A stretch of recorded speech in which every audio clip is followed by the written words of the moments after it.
यह जो श्लोक है यह हमारे शास्त्रों में लिखा गया है, जिसका हमारे जीवन में बहुत ही महत्व है। कोई भी अभिभावक, कोई भी जिम्मेदार नागरिक, कोई भी टीचर,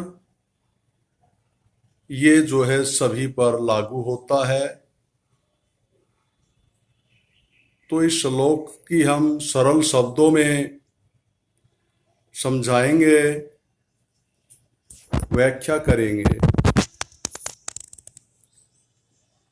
देखें, इस माता शत्रु पिता वैरी, येन बालो न पाठितः न शोभते सभा मध्ये हंस मध्ये बको यथा। जैसे इसमें आप पढ़ रहे हैं कि माता शत्रु पिता वैरी। माता शत्रु पिता वैरी कभी भी नहीं होते। हमेशा माता पिता अपने बच्चों का भविष्य का निर्माण करते हैं और हर माँ बाप पूजनीय है। लेकिन धर्मशास्त्रों में जो ये श्लोक है, इसके बारे में हम चर्चा करेंगे कि इसमें कैसे या किस प्रकार के जो पेरेंट्स हैं, अभिभावक हैं, माता पिता हैं, किस तरह के माता पिता के बारे में यह शत्रु और वैरी शब्द का प्रयोग किया है। माता शत्रु पिता वैरी येन बालो न पाठित है। येन जो है, येन का अर्थ है जो। येन जो, बालो बच्चों को, न नहीं, पाठित है पढ़ाते हैं। ऐसे माता पिता, ऐसे पेरेंट्स जो अपने बच्चों को नहीं पढ़ाते हैं, वे माता पिता क्या हैं? माता शत्रु पिता वैरी। शत्रु और वैरी दोनों जो है ये एक पर्यायवाची शब्द हैं। दोनों का अर्थ है दुश्मन। जो माता पिता अपने बच्चों को नहीं पढ़ाते हैं, अर्थात विद्या नहीं देते हैं, वे माता पिता, माता जो है शत्रु, पिता वैरी, अर्थात माता और पिता दोनों ही बच्चे के दुश्मन होते हैं। और उनकी स्थिति जो है वो कैसे बताई है कवि ने? न शोभते सभा मध्ये हंस मध्ये बको यथा। न शोभते, न नहीं, शोभते शोभा पाते हैं, सभा मध्ये, सभा के बीच में। सभा होती है 5, 10, 20, 40, 50, कोई भी व्यक्ति जब समूह में इकट्ठे होते हैं, कोई मीटिंग है, सभा है। हंस मध्य, हंस मध्य, हंसों के बीच में, बको बगुला, यथा जैसे। जैसे हंसों के बीच में, यानी हंसों के बीच में, हंसों के साथ जैसे बगुला जो होता है वह सफेद जरूर होता है, लेकिन उसका बगुले का पता चल जाता है।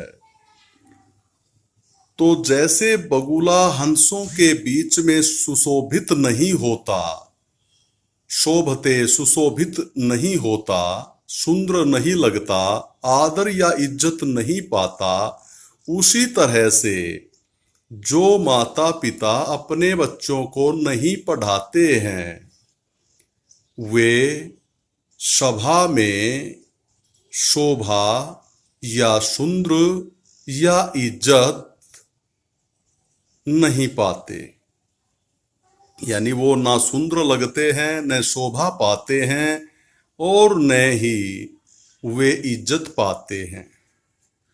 उदाहरण के तौर पर आप सभी जानते हैं कि जो माता पिता अपने बच्चों को पढ़ाते हैं और वो बच्चे पढ़कर कामयाब इंसान बनते हैं, चाहे वो व्यापार में हो, चाहे वो सर्विस में हो, चाहे वो किसी भी राजनीतिक पार्टी में हो, किसी भी तरीके से वह प्रतिष्ठित स्थान पर पहुंच जाते हैं, तो उनके माता पिता कहीं भी सभा में कहीं भी जाते हैं तो लोग उनका आदर सत्कार अवश्य करते हैं। चाहे वह व्यक्ति व्यापारी हो, चाहे वह व्यक्ति दुकानदार हो, चाहे वह व्यक्ति टीचर हो, चाहे वह अफसर हो, चाहे वह एमएलए एमपी कोई भी बड़े पद पर हो, जो पढ़ लिख करके बड़ा स्थान जिसने प्राप्त किया है, तो उनके जो है माता पिता हमेशा सम्मान पाते हैं, उनका सिर हमेशा गर्व से ऊंचा हो जाता है।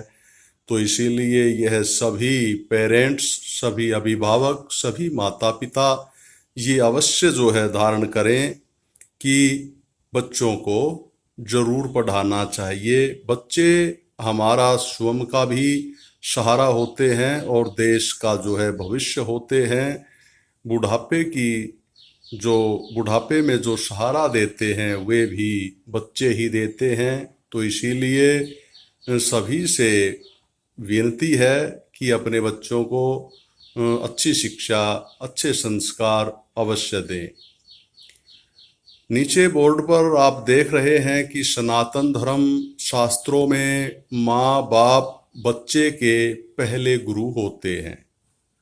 सनातन धर्म जो होता है वह होता है शाश्वत धर्म, जिसका कभी न अंत न आदि, आदि न अंत हो, अर्थात सदा चलने वाला, ट्रेडिशनल जिसको हम बोलते हैं, परंपरागत रूप से जो चीजें चलती हैं उसको बोलते हैं सनातन धर्म।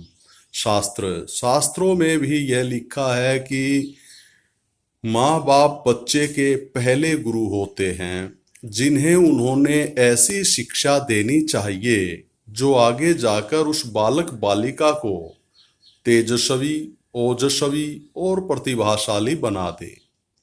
माँ बाप की शिक्षा में जरा सी कमी, जैसे अविद्या, अज्ञान और कोई कुसंस्कार आ जाए तो ये बालक के लिए विनाशकारी होते हैं। ये बच्चे की जिंदगी को बर्बाद करने वाले होते हैं। अगर उसको अविद्या यानी विद्या ना दी जाए, वह अज्ञानी रह जाए, उसके कोई संस्कार उसको अच्छे ना दिए जाएं, तो उसका जीवन बेकार है। तो सभी से विनती है कि सभी पेरेंट्स इस चीज़ का अवश्य ध्यान दें। धन्यवाद।